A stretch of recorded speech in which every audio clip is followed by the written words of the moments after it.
Command control సెంటర్లో మంత్రులు ఆర్థిక శాఖ అధికారులతో సీఎం రేవంత్ రెడ్డి సుదీర్ఘ సమావేశం నిర్వహించారు. వివిధ శాఖలకు అవసరమైన బడ్జెట్ నిధుల సర్దుబాటుకు తీసుకోవాల్సిన చర్యలపై సుదీర్ఘంగా చర్చించారు. అలాగే కేంద్ర బడ్జెట్తో తెలంగాణకు కలిగే లాభ నష్టాలపైన అధ్యయనం చేసింది మంత్రివర్గం. వీటితో పాటు రాష్ట్ర బడ్జెట్ రూపకల్పనకు సమాలోచనలు చేశారు. మరిన్ని అప్డేట్స్ మా ప్రతినిధి కొండల్ అందిస్తారు. కొండల్, సీఎం మంత్రులతో సమావేశం సుదీర్ఘంగా సాగిందని చెప్పుకోవచ్చు. దాదాపు 6.5 గంటల పాటు ఈ సమీక్ష సమావేశం జరిగింది. ముఖ్యంగా ఈ రోజు కేంద్ర బడ్జెట్ ప్రవేశపెట్టింది. అయితే కేంద్ర బడ్జెట్ లో రాష్ట్రానికి ప్రాధాన్యత దక్కలేదన్నది ప్రభుత్వం భావిస్తుంది.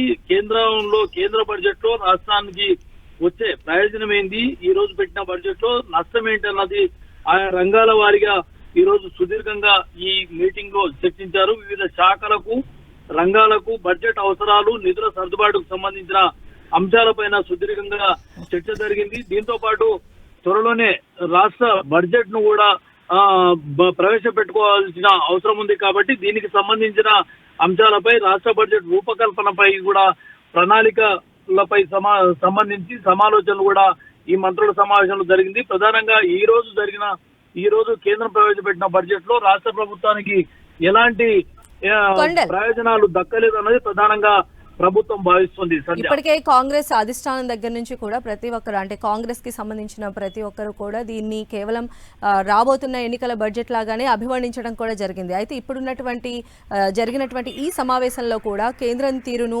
తెలంగాణ గవర్నమెంట్ కూడా తిప్పికొట్టేటువంటి అవకాశం ఎంతవరకు ఉండొచ్చు, ఆ బడ్జెట్ కి సంబంధించి ఇప్పుడు రాష్ట్ర బడ్జెట్ లో ఎలాంటి కేటాయింపులకి ఆస్కారం ఉండే అవకాశం ఉండొచ్చు?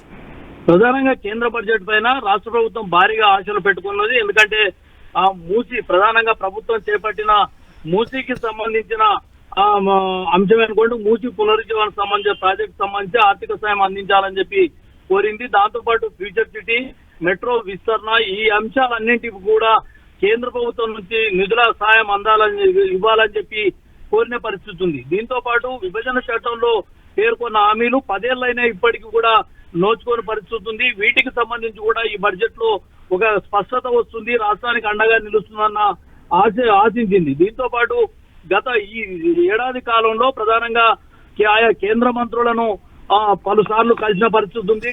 రాష్ట్రం నుంచి రిప్రజెంటేషన్ చేసిన పరిస్థితి ఉంది. ముఖ్యమంత్రి రేవంత్ రెడ్డితో పాటు మంత్రులందరూ కూడా కేంద్ర మంత్రులను కలిసి విజ్ఞప్తి చేసిన పరిస్థితి ఉంది. అయితే ఇవన్నీ కూడా ఎక్కడ ఈ కేంద్ర బడ్జెట్ లో రిఫ్లెక్ట్ కాలేదు. రాష్ట్ర ప్రభుత్వానికి ఆ మేరకు ఎక్కడ బడ్జెట్ లో ప్రాధాన్యత దక్కలేదని ప్రభుత్వం భావిస్తుంది. ఈ అన్ని అంశాలపైన రాష్ట్ర బడ్జెట్ లో ఈ సమావేశంలో ప్రధానంగా చర్చించారు.